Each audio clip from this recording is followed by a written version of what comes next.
Thank you very much for attending today. I was not born in Texas, but I got here as fast as I could. In the 70s, the divorce rate was rising.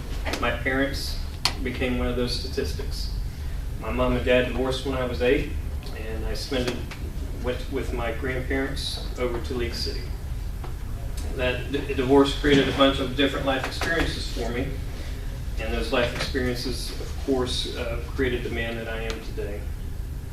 I'm not done. I've got a lot left to accomplish in my life, but it's through God's grace that I am where I am today. I've got lots of trials and tribulations every day, good days and bad days, but the complete reliance on the strength of God is where I'm at. I'm a true Yankee. I was born in London, England, to American parents. My dad was in the Navy. Dads are pretty important people. That male influence is an important part of a kid's life, I think. And I needed that male influence as I was growing up, for sure.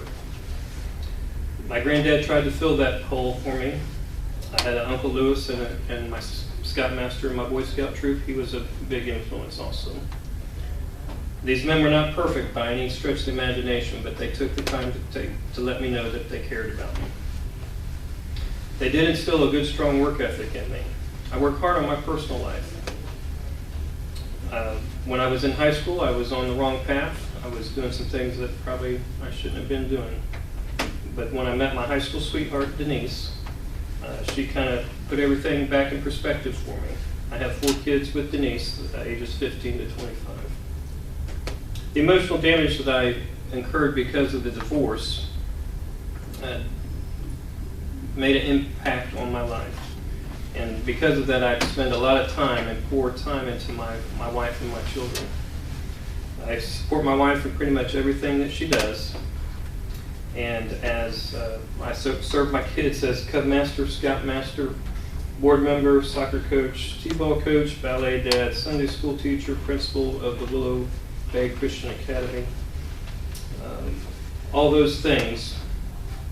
But my ethic continues in my working life also. As a young man with a new family that was starting to grow, I ended up having to put school off for a little while. So I went to work. I worked as a rodman, who's the low man on the totem pole in the survey crew. Then I worked instrument man. Then I worked party chief as he's the boss of the survey crew. And then I worked as a survey technician, similar to what Richard does now.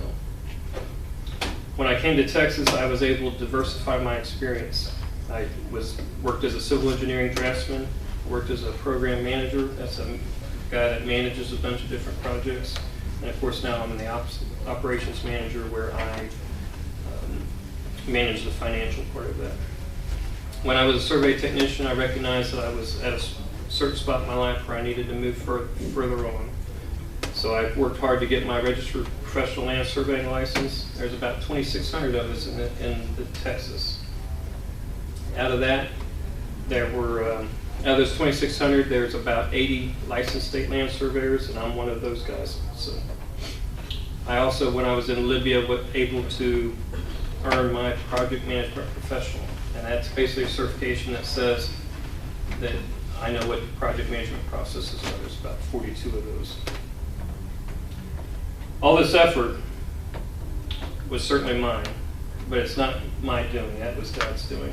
And he's not finished with me yet. Keeping in pace with the busy, fulfilling life, I'm the youth pastor at church. I'm working on my bachelor's degree at Lamar University. We'll graduate December 2013 with any luck. And I continue to strive to make myself better. Of all the things that I've done in my life, though, I am most proud of the fact that I am a husband and a father.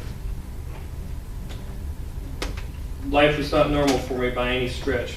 Maybe in today's standards it's a little more normal, but back in those days it was not normal to be from a divorced house.